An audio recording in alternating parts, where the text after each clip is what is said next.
Lever number 6 is actually paying bills slower. Now I know this may sound funny or strange, but paying your bills slower actually does wonders to help with the financial position of your company.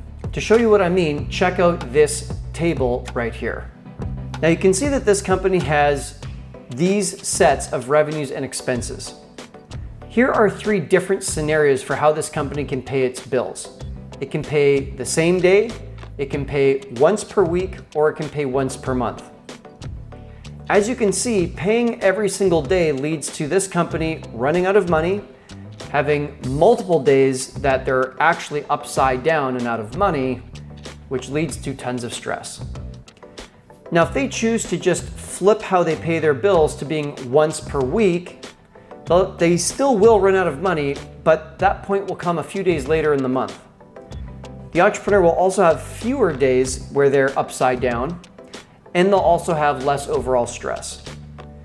Now you can see also that if this entrepreneur switches to just paying once per month, nothing here has changed about their revenues and expenses over the course of the month, only what and when they're paying it. And by going to once per month, they actually never run out of money at all. There's no stress and everything is a-okay. Now here's one thing that's wild. In all 3 of these scenarios, this entrepreneur ends the month with the same amount of money in the bank in any of the 3 scenarios. The only difference is when they pay their bills. And the difference from that is how much stress and panic this entrepreneur feels or doesn't feel along the way.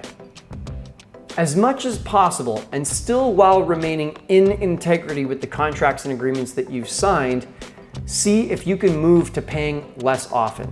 Make it once a week instead of every day, or maybe make it every 2 weeks instead of every single day.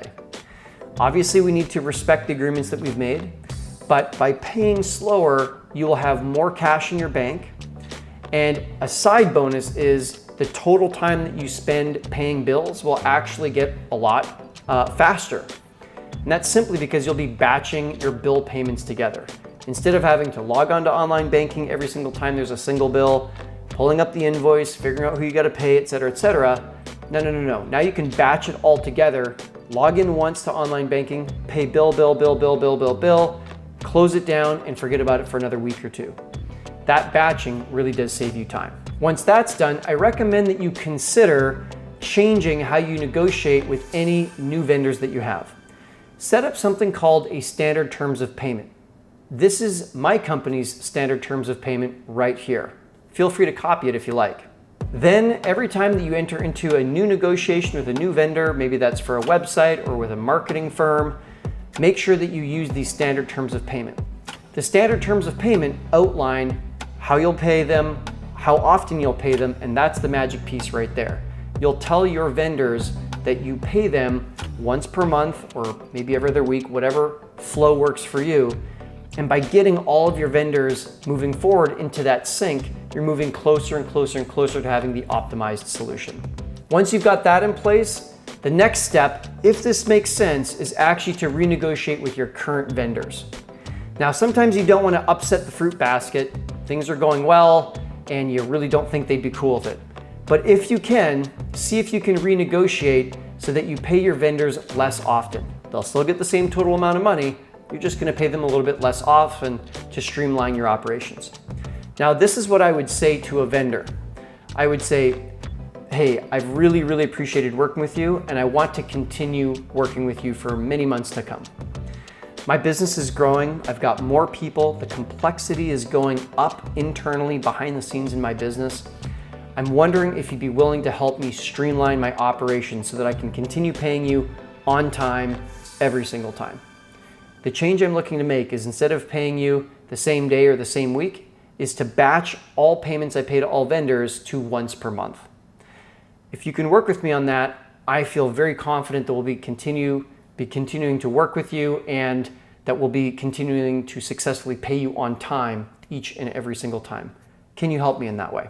Now, what if you've had a bad track record of paying on time?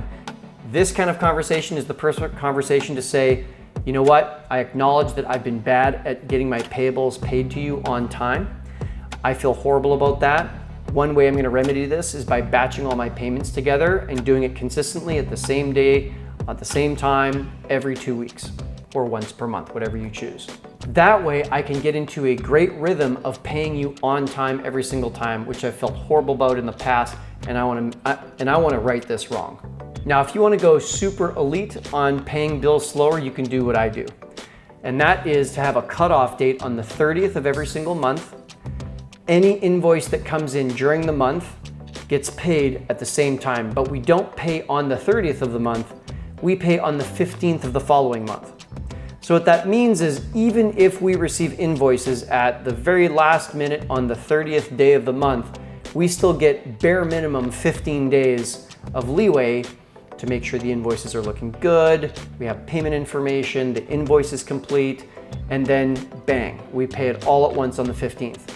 What that also means is if a client has sent us an invoice on the 1st of the month, we have 30 days until the invoice cutoff and another 15 days until our promise to pay day. So we get between 15 and 45 days of float for us to hold on to our cash longer.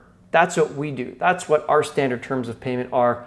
And it's been incredible to help us have more cash in the bank and more margin for error, which has been wonderful for my own psyche.